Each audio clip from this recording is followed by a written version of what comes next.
At 40, you don't fear ambition, you fear instability. It's not the idea of earning more that keeps you awake at night. It's the question you don't say out loud. If something happens, am I protected? Because by 40, life is no longer theoretical. Careers shift, marriages end, parents age, bodies change, companies restructure. And the women who feel calm during those transitions aren't always the ones earning the most. They're the ones who crossed what I call the stability threshold, the moment where your basic life can survive without panic. Today, I want to show you how to reach that threshold by building a 6-month emergency fund, even if you're starting later than you expected. But first, let me tell you about Melissa. Melissa was 43 when her company downsized. She wasn't reckless, she wasn't irresponsible. She just assumed stability would continue. She had investments. She had retirement savings. She had a decent salary. What she didn't have was accessible cash. When her paycheck stopped, her anxiety started. Because investments fluctuate, retirement accounts penalize withdrawals, and bills don't wait. Melissa didn't need more ambition. She needed liquidity. That's the difference most financial advice misses. An emergency fund isn't about wealth building.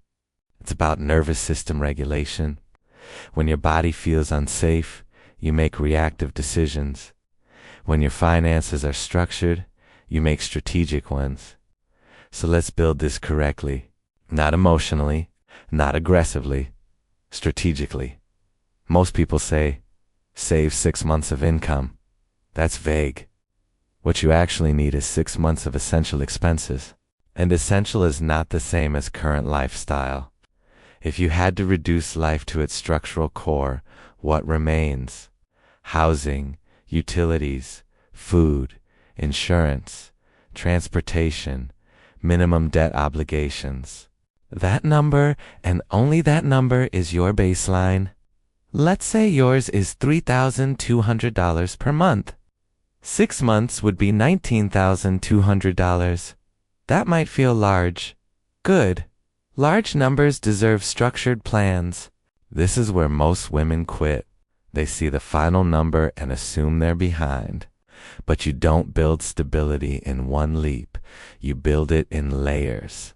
First layer, $1,000.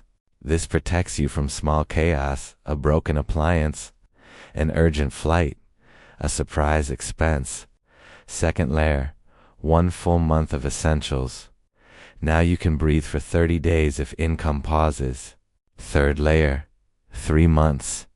Now you're no longer fragile. Fourth layer, 6 months.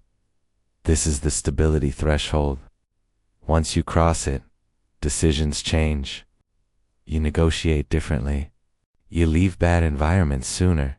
You tolerate less financial ambiguity. But there's something even more important, where this money lives. And this is where many intelligent women make subtle mistakes. Your emergency fund does not belong in your checking account. If it's visible next to spending money, it slowly dissolves. It also doesn't belong in investments. An emergency fund has one job: be boring, be liquid, be available. A high-yield savings account is ideal. Separate, untouched, named intentionally. Not savings. Name it something structural, stability, foundation, infrastructure. Language shapes behavior. Now let's talk about the part no one explains properly. How to build it without feeling deprived.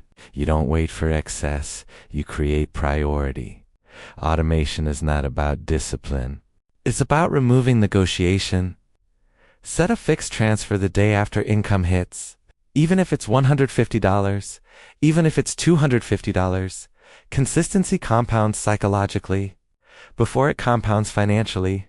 And here's the subtle shift that separates strategic women from reactive ones. You pause investing until your foundation is secure. I know that sounds controversial in a world obsessed with growth. But growth without stability creates anxiety, and anxious investors make poor decisions. At 40, you are not racing.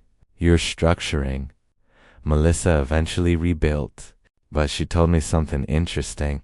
The money wasn't what changed first. It was how I felt knowing I had space.